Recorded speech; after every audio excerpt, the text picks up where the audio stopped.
Halo semuanya, perkenalkan saya Grace Tambun dan rekan saya Jostain. Kami dari kelompok 12 mata kuliah pelatihan dan psikoedukasi C. Saat ini kami akan memberikan psikoedukasi mengenai giving presentation and leading discussion. Sebelum memulai menyampaikan materi, ada beberapa hal yang akan saya sampaikan terlebih dahulu. Yang pertama, siapkan catatan Anda untuk mencatat poin-poin penting yang ada di dalam video. Yang kedua, posisikan badan Anda senyaman mungkin selama video berlangsung. Dan yang terakhir, tonton videonya sampai habis ya, agar materi yang disampaikan dapat diterima dengan baik. Selamat menonton! Baiklah, kita akan mulai membahas mengenai giving presentation and leading discussion. Dalam hal ini, terdapat 6 poin yang harus kita pelajari. Yang pertama, knowing your group. Yang kedua, organizing your presentation. Yang ketiga, watching your body language. Yang keempat, adding visual. Yang kelima, making a smooth transition. Dan yang terakhir, facilitating a lively discussion. Baiklah, kita akan masuk pada materi yang pertama, yaitu knowing your group. Bagi banyak orang, baik di dalam maupun di luar profesi pelatihan, kemampuan untuk memberikan presentasi yang efektif merupakan tanda dari seorang pelatih yang baik. Untuk membuat presentasi yang efektif, Anda harus mempertimbangkan sifat peserta. Seperti apa kekhawatiran mereka, latar belakang mereka, dan apa alasan mereka untuk hadir. Dengan menyesuaikan komentar Anda terhadap audiens, merupakan langkah awal untuk mencapai presentasi yang efektif. Sebagai contoh, Anda merancang sebuah presentasi mengenai teknik menulis pada mahasiswa sarjana. Maka Anda harus mengedit presentasi Anda terlebih dahulu apabila akan melakukan presentasi kepada karyawan di sebuah perusahaan. Semakin Anda paham mengenai komposisi audiens, Anda akan semakin mudah untuk menyesuaikan komentar Anda terhadap kebutuhan audiens. Selanjutnya, terdapat juga tips-tips yang dapat Anda gunakan untuk terhubung langsung dengan audiens Anda. Yang pertama, jadikan personal. Peserta akan memberikan perhatian secara penuh apabila mereka mengira bahwa Anda akan menjawab pertanyaan yang paling penting bagi mereka. Sampai pertanyaan-pertanyaan tersebut terjawab sesuai dengan kepuasan mereka akan kesulitan untuk memahami informasi yang Anda sampaikan. Berikut beberapa kekhawatiran umumnya. Yang pertama, apa yang membuat Anda mengatakan hal ini kepada saya? Yang kedua, bagaimana hal ini memengaruhi saya? Yang ketiga, apa yang membuat saya harus berada di sini? Nah, jika Anda tidak bisa mengatasi masalah-masalah ini sejak awal, Anda akan beresiko untuk kehilangan peserta, dan mungkin harus berjuang lebih keras untuk mendapatkan perhatian mereka kembali. Yang kedua, pahamilah mengapa Anda berada di sana. Misalnya, Anda diundang untuk berbicara sebagai konsultan umum. Maka, apakah Anda memiliki kredensial yang dapat mendukung pernyataan-pernyataan Anda? Antisipasilah persepsi peserta terhadap peran Anda, dan rencanakanlah reaksi terhadap hal tersebut. Yang ketiga, berbicaralah dalam bahasa mereka. Hindarilah jargon atau istilah asing yang bisa membingungkan mereka. Gunakan jugalah contoh yang relate dengan kehidupan peserta. Berikut merupakan contoh yang dapat kita lihat sebagai aplikasi dari ketiga tips ini. Selamat datang di pelatihan penggunaan versi terbaru dari sistem pembelian kita. Sesi hari ini dilakukan untuk membantu Anda melakukan transisi yang mudah antara aplikasi yang Anda gunakan saat ini dengan upgrade dari aplikasi yang akan kita gunakan segera. Meskipun perubahan penuh tidak akan dilakukan sampai semua karyawan menjalani pelatihan, Anda akan menemukan bahwa mulai besok pagi versi baru akan tersedia untuk Anda sebagai aplikasi yang baru. Penting untuk mencoba versi baru Anda sendiri sesegera mungkin, sehingga Anda bisa mendapatkan keuntungan penuh dari waktu yang Anda habiskan di pelatihan hari ini. Saya telah memperhatikan peserta sebelumnya dengan cermat, dan telah menemukan bahwa mereka mendapatkan hasil terbaik segera setelah menggunakan versi baru. Saya juga akan menghubungi Anda kira-kira 3 hari dari sekarang untuk mengetahui apakah Anda telah mengakses versi baru dan mengecek apakah Anda mengalami masalah saat menggunakannya. Sebelum saya melangkah lebih jauh, apakah ada pertanyaan? Apakah kita masih dapat mengakses sistem kita ini? Ya, untuk jangka waktu terbatas, Anda akan memiliki akses untuk kedua versi sistem pembelian. Saya akan menjelaskan lebih lanjut tentang waktu perubahan di akhir sesi kita. Mari kita mulai dengan mencari tahu apa yang baru. Kami telah mencari cara untuk mengintegrasikan proses pembelian di seluruh perusahaan kita selama beberapa waktu. Upgrade akan menawarkan perangkat tambahan yang tidak dimiliki oleh versi lama. Saya pikir setelah Anda memiliki kesempatan untuk menguji versi baru, Anda akan setuju bahwa peningkatannya benar-benar hebat dan membuat proses pembelian lebih mudah dari sebelumnya. Bagaimana jika saya memutuskan bahwa saya tidak suka upgrade? Setiap kali Anda menjauh dari sesuatu yang membuat Anda nyaman, Anda pasti akan merasa sedikit canggung pada awalnya. Namun, saya pikir setelah Anda bereksperimen dengan versi baru, Anda akan frustrasi kembali ke yang lama. Daripada berbicara tentang apa yang baru, mari kita coba beberapa fiturnya. Silahkan masuk menggunakan ID dan kata sandi Anda. Nah, dalam contoh ini, pembicara membahas potensi kekhawatiran peserta dengan mengidentifikasi alasan mengapa dia memberikan presentasi, serta dampak jangka pendek dan dampak jangka panjang dari peningkatan sistem. Pelatih juga mengidentifikasi tujuan sesi, yaitu untuk membantu karyawan mempelajari cara menggunakan sistem versi baru, dan menggunakan jargon yang dipahami audiens, seperti aplikasi dan upgrade. Pelatih juga menjadikannya personal, dengan menyajikan informasi dengan cara yang dapat mereka pahami. Karena materi pertama telah selesai, mari kita review kembali. Tadi Anda telah mempelajari mengenai Knowing Your Group. Lalu, terdapat beberapa tips-tips yang dapat Anda lakukan untuk terhubung langsung dengan audiens Anda. Yang pertama, jadikan personal. Yang kedua, pahami mengapa Anda berada di sana. Yang ketiga, bicaralah dalam bahasa mereka. Selanjutnya, kita akan masuk pada materi yang kedua, yaitu Organizing Your Presentation. Desain-desain presentasi sangatlah bervariasi. Namun, terdapat beberapa prinsip yang berlaku pada setiap presentasi. Nah, terdapat 10 poin yang perlu Anda ingat dalam mengatur sebuah presentasi. Yang pertama, pastikan pembukaan presentasi Anda efektif. Pembukaan presentasi yang efektif akan membantu presentasi Anda ke depannya akan berjalan dengan lebih lancar. Presentasi yang efektif melibatkan menceritakan bagaimana materi akan diterapkan di kehidupan nyata. Anda juga bisa menanyakan pendapat peserta terkait materi Anda sebelum Anda melakukan presentasi. Yang kedua, berikanlah preview materi sebelum menjelaskan isi presentasi. Preview materi yang kita berikan haruslah singkat, jelas, dan menggambarkan keseluruhan dari materi yang ingin kita sampaikan. Sampaikan juga akan pentingnya informasi ini untuk didapatkan oleh peserta. Yang ketiga, tunjukkanlah poin-poin penting dalam materi. Tetapkanlah batasan-batasan mengenai seberapa banyak Anda akan memberikan materi kepada peserta, dan berpeganglah pada batasan tersebut. Hal ini kita lakukan karena kita tahu bahwa peserta memiliki rentang perhatian yang terbatas.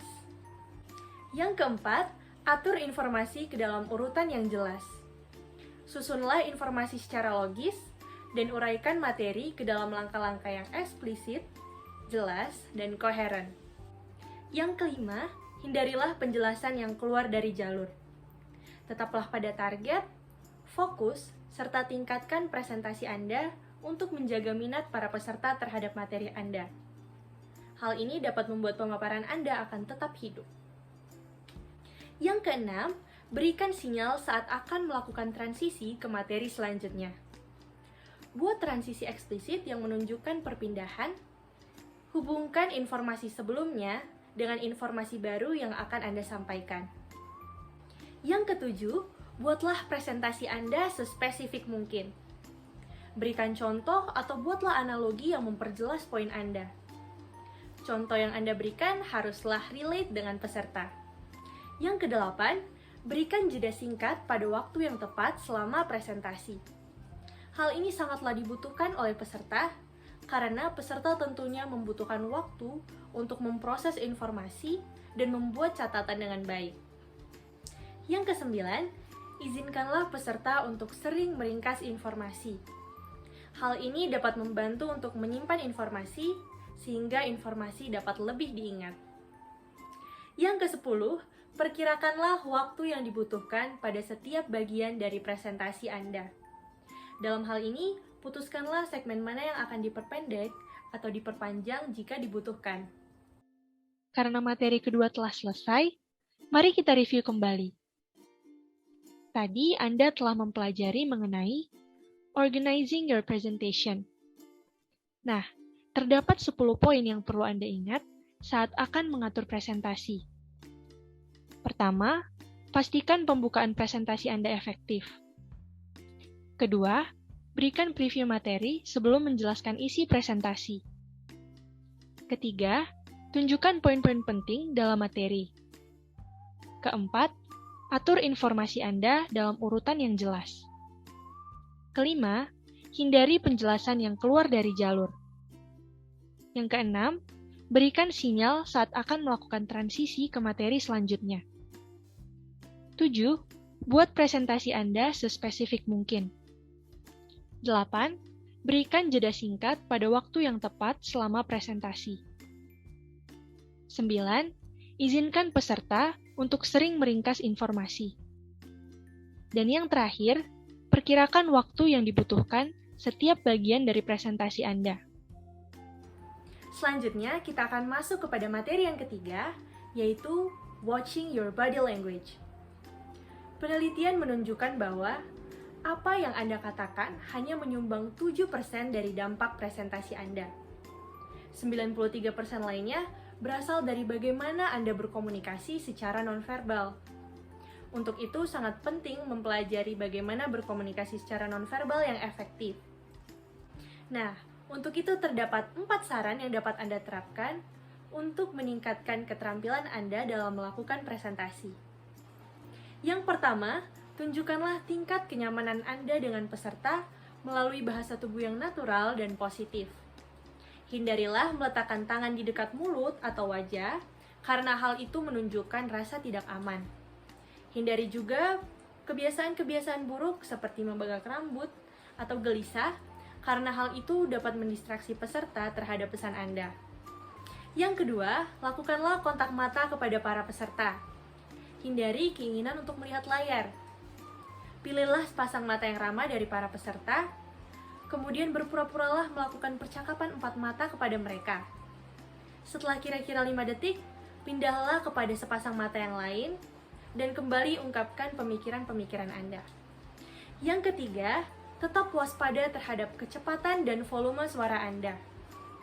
Berbicaralah dengan volume suara yang keras, namun tidak terlalu keras hingga harus berteriak.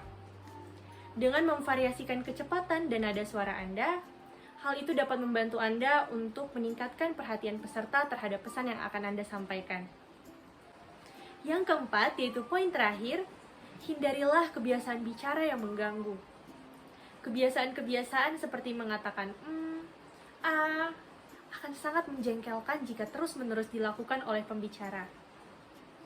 Batuk yang berlebihan atau membersihkan tenggorokan juga dapat mengalihkan perhatian peserta dari presentasi yang Anda berikan.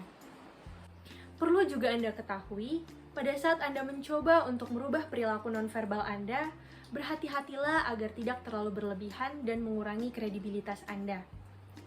Dengan melihat rekaman diri saat mencoba untuk melakukan presentasi, juga dapat membantu untuk melihat apakah ada perilaku-perilaku mengganggu yang Anda tidak sadari. Nah, karena materi ketiga telah selesai, mari kita review kembali. Tadi Anda sudah mempelajari mengenai watching your body language. Terdapat juga saran-saran yang bisa Anda lakukan untuk meningkatkan keterampilan presentasi pribadi Anda. Yang pertama, gunakanlah bahasa tubuh yang natural dan positif.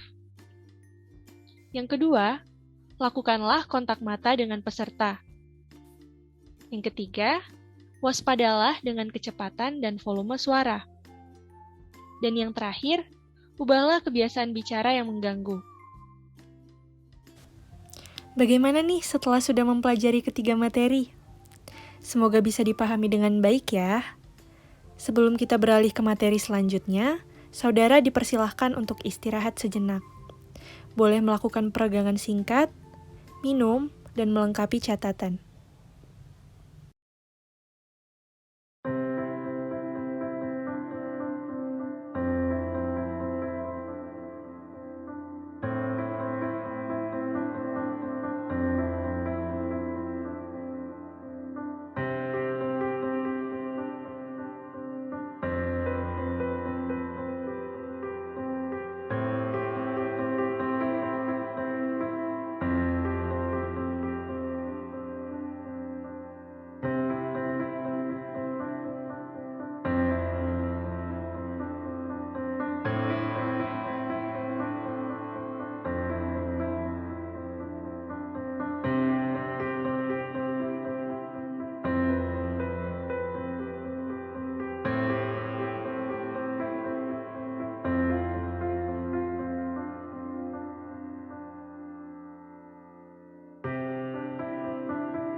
Setelah istirahat sejenak, mari kita lanjutkan kepada materi yang keempat, yaitu adding visuals. Tujuan utama dari menambahkan visual adalah untuk memberikan Anda catatan atau poin pembicaraan Anda, serta untuk menciptakan gambar yang bertahan lama untuk mendukung pesan yang ingin Anda sampaikan. Banyak pilihan yang dapat kita gunakan untuk membuat visual. Saya akan memberikan 3 media yang dapat Anda gunakan untuk menambahkan visual. Yang pertama adalah menggunakan flip chart. Flip chart ini efektif jika Anda menempelkannya di dinding ruang presentasi Anda. Kemudian peserta dapat memiliki pengingat visual yang konstan mengenai informasi yang telah Anda bahas selama sesi. Ada beberapa tips untuk menggunakan flip chart. Yang pertama, tingkatkan keterbacaan dengan menggunakan huruf cetak, bukan tulisan sambung. Lalu yang kedua, batasi jumlah kata yang Anda gunakan pada setiap halaman flip chart. Yang ketiga, gunakan satu warna untuk judul dan poin-poin dan satu lagi untuk teks. Lalu, tingkatkan visibilitas dengan menggunakan spidol hitam, hijau, biru, dan merah. Lalu, tinggalkan halaman kosong di antara lembar flip chart untuk mencegah warna menembus halaman. Kemudian, berikan nomor, klip kertas, atau tandai halaman penting sehingga Anda dapat menemukan dan membaliknya dengan cepat. Lalu yang ketujuh, bangun rasa ingin tahu dengan memasang semua flip chart yang ada rencanakan untuk digunakan di sepanjang dinding atau papan tulis. Lipat bagian bawah halaman flip chart dan rekatkan ke atas jika Anda ingin mengungkapkan isinya. Selanjutnya, untuk menambahkan visual, kita dapat menggunakan slideshow. Teman-teman pasti sudah tahu apa itu slideshow. Kunci untuk sukses adalah menjaga slide Anda tetap sederhana, yaitu jelas, ringkas, dan mudah dibaca. Ada beberapa tips penting yang dapat Anda terapkan. Yang pertama adalah menggunakan header atau judul pada setiap slide untuk menjaga presentasi Anda tetap teratur. Kedua, batasi diri Anda pada satu ide per slide. Ketiga, jangan merasa seolah-olah Anda perlu mengisi slide. Lalu yang keempat, ikuti aturan 6x6. Seharusnya tidak ada lebih dari 6 baris pada setiap slide, dan setiap baris tidak boleh berisi lebih dari 6 kata per baris. Kelima, gunakan frasa, bukan kalimat lengkap dalam teks Anda. Keenam, ganti kata-kata dengan gambar bila memungkinkan. Lalu, batasi penggunaan animasi hingga kira-kira sepertiga dari slide Anda. Kedelapan, jangan berdiri di depan cahaya yang dipancarkan oleh proyektor. Lalu ke-9, nyalakan lampu dalam ruangan. Ruangan yang gelap akan membuat peserta tertidur dan mengalihkan fokus dari Anda. Jika Anda harus meredupkan lampu, lakukan hanya di bagian paling depan ruangan. Lalu yang ke-10, tetap terhubung dengan audiens Anda dengan menjauh dari layar untuk menjelaskan suatu poin atau terlibat dalam diskusi kelompok. Lalu, yang ke-11 adalah gunakan slide Anda untuk meningkatkan interaktivitas dalam presentasi. Perlihatkan slide, lalu minta peserta untuk mempelajarinya, berbicara berpasangan, atau melakukan sesuatu dengan informasi tersebut sebelum Anda memulai penjelasan konten Anda. Nah, itu tips-tips untuk slideshow. Berlanjut pada media selanjutnya adalah handout. Handout dapat membebaskan peserta dari beban pencatatan dan dapat memberikan pengingat yang berguna tentang poin-poin yang Anda bahas dalam presentasi Anda. Namun, pastikan bahwa selebaran Anda cukup ringkas dan dirancang untuk mudah dibaca. Dan pikirkan baik-baik kapan Anda harus membagikan selebaran Anda. Banyak pelatih melakukannya sebelum presentasi dimulai, dan kemudian bertanya-tanya, mengapa mereka kesulitan mendapatkan perhatian kelompok ketika mereka mulai berbicara. Jika Anda menginginkan perhatian penuh kelompok, beritahu mereka selebaran yang mencakup poin-poin utama diskusi Anda akan tersedia setelah selesai Anda berbicara. Mereka kemudian akan bebas untuk berkonsentrasi penuh pada apa yang Anda katakan daripada apa yang ada di selebaran. Jika Anda merasa peserta akan lebih mudah mengikuti presentasi Anda jika mereka memiliki selebaran di depan mereka, Anda dapat minta secara khusus untuk mereka melakukan kontak mata saat Anda membutuhkannya. Mengikuti saran yang diuraikan saya tadi akan dapat membantu Anda dengan presentasi apapun yang diminta untuk Anda buat, terlepas dari ukuran kelompok atau materi pelajaran.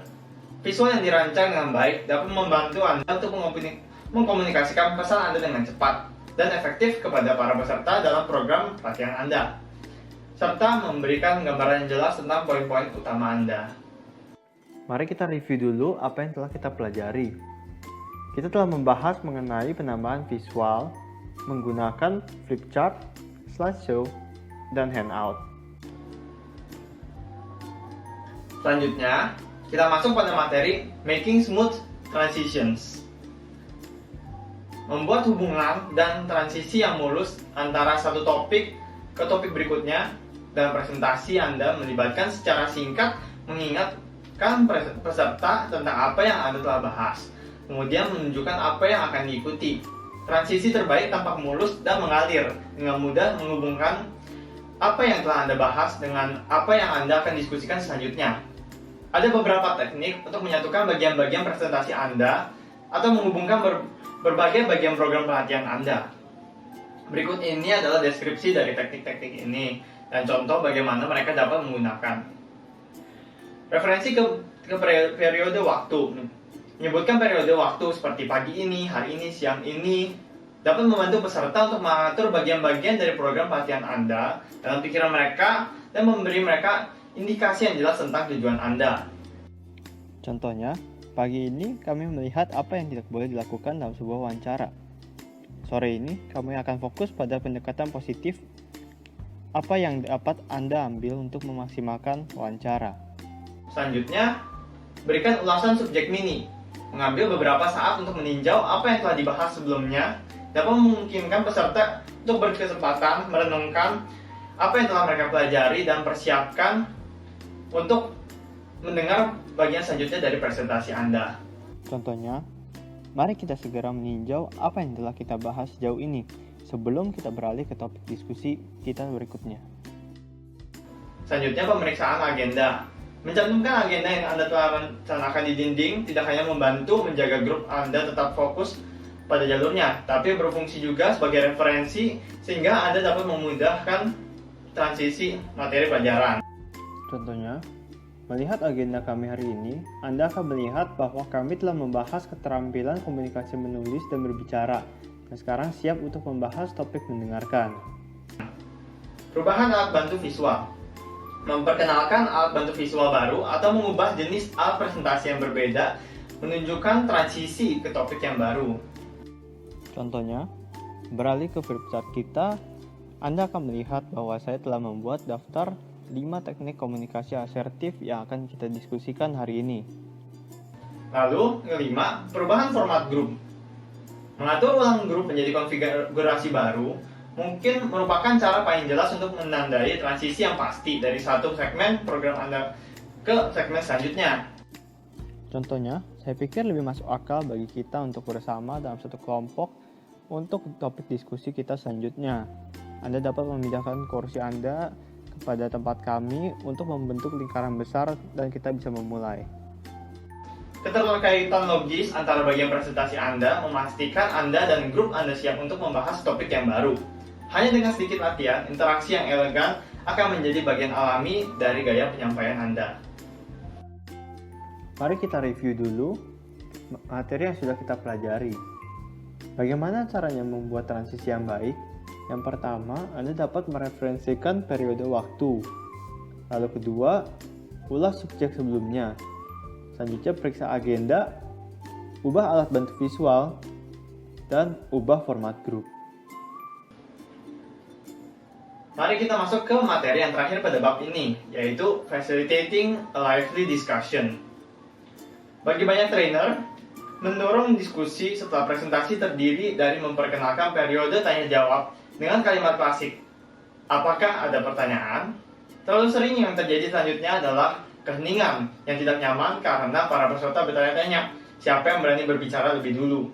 Setelah beberapa saat yang canggung, trainer menghela nafas dan berkata, baiklah, jika tidak ada pertanyaan, saya berterima kasih kepada kalian semua karena telah mendengarkan. Nah, bagaimana Anda dapat membujuk diskusi keluar dari kelompok yang terintimidasi oleh ketenangan setelah presentasi? Memulai diskusi tidak pernah berbeda dengan memulai presentasi. Anda harus membangun terlebih dahulu minatnya. Berikut adalah 10 poin yang dapat dipilih saat Anda memimpin diskusi kelompok. Pertama, parafrase apa yang dikatakan seseorang sehingga peserta tahu dia telah dipahami dan peserta lain dapat mendengarkan ringkasan singkat dari apa yang baru saja dikatakan.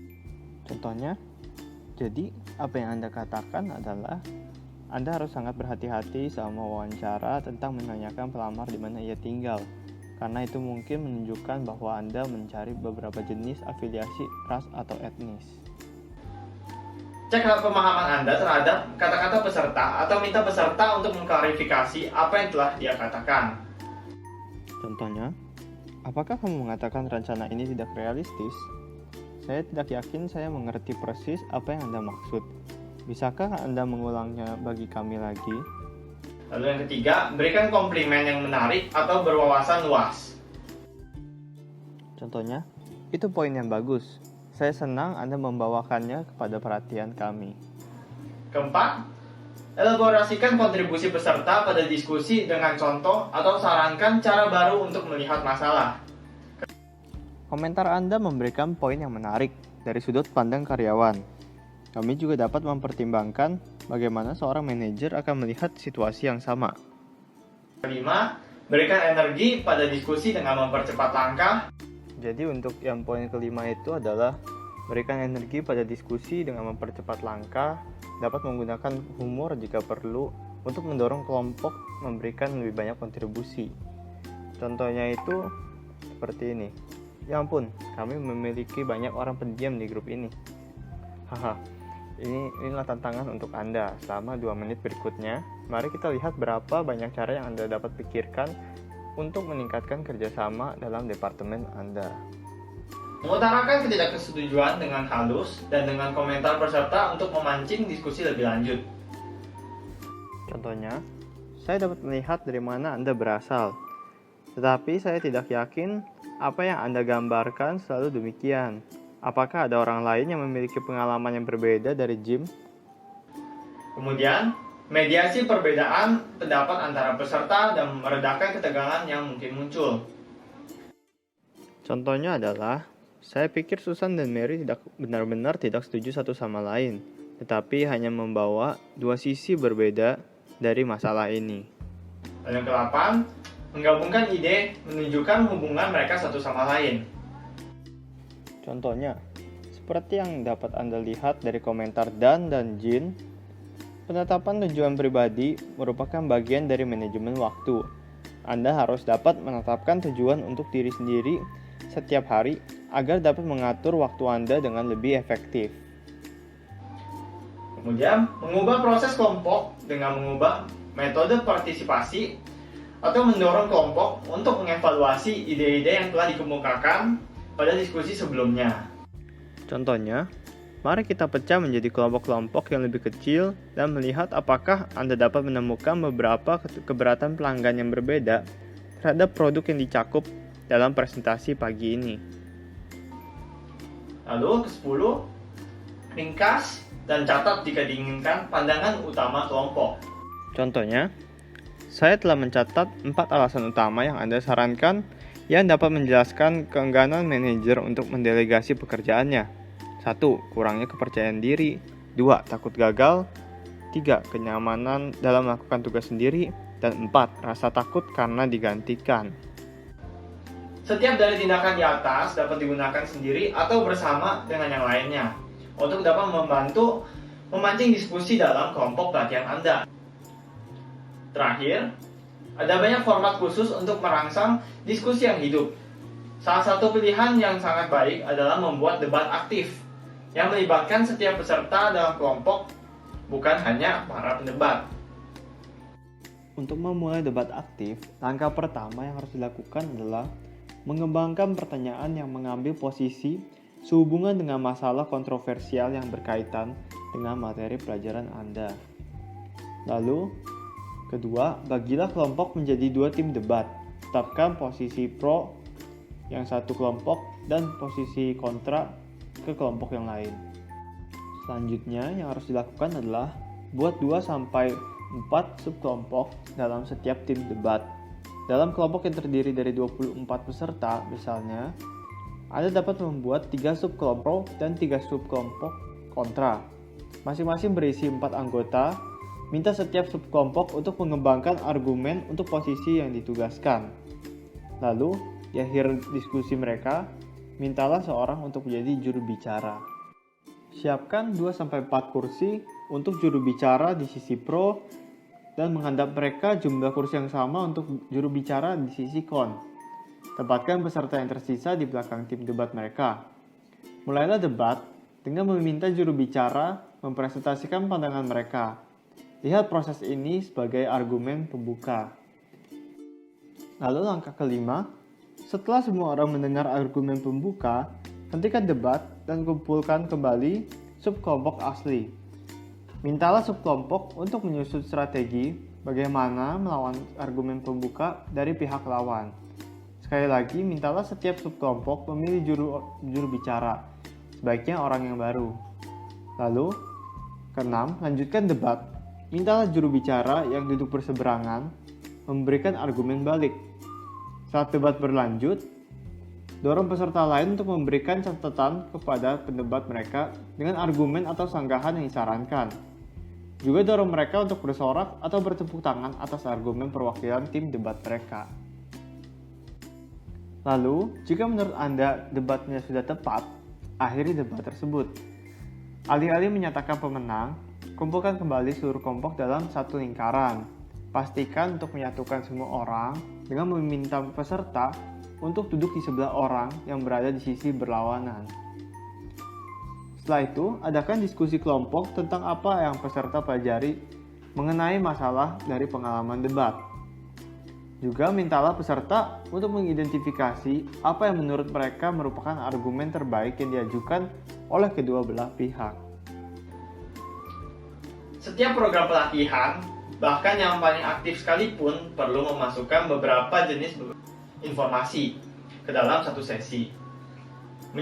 Menyediakan konten penting melalui presentasi atau webinar adalah penggunaan waktu pelatih dan peserta yang efisien, tapi beresiko membuat peserta tidak tertarik atau bosan.